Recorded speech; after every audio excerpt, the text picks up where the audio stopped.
The United Nations and international law increasingly look like stage props rather than functioning mechanisms.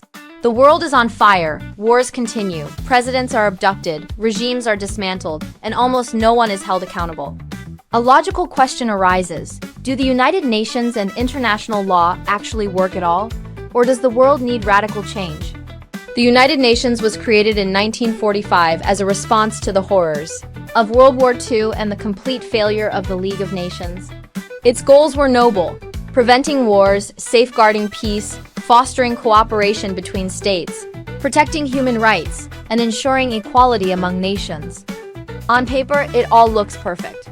In reality, however, the United Nations has no real leverage over individual political leaders when they violate the UN Charter.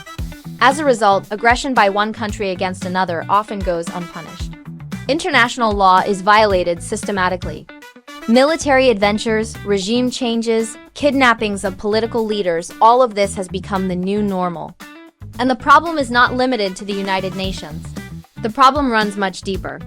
The architecture of power in many states is designed in such a way that not the best, but the worst rise to power. Negative selection is at work.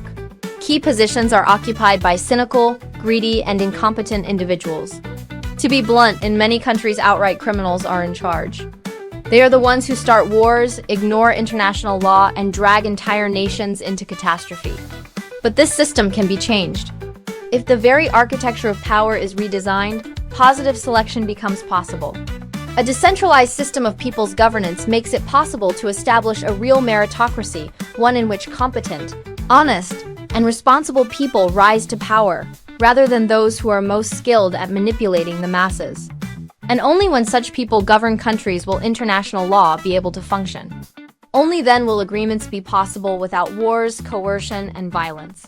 And only then can the United Nations be reformed into a truly effective institution, rather than a club of politically impotent observers. We know how to implement a decentralized, people-powered system in many countries without revolutions, unrest, and chaos.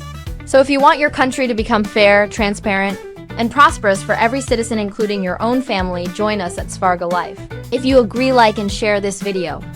The more of us there are, the faster we reach our goals.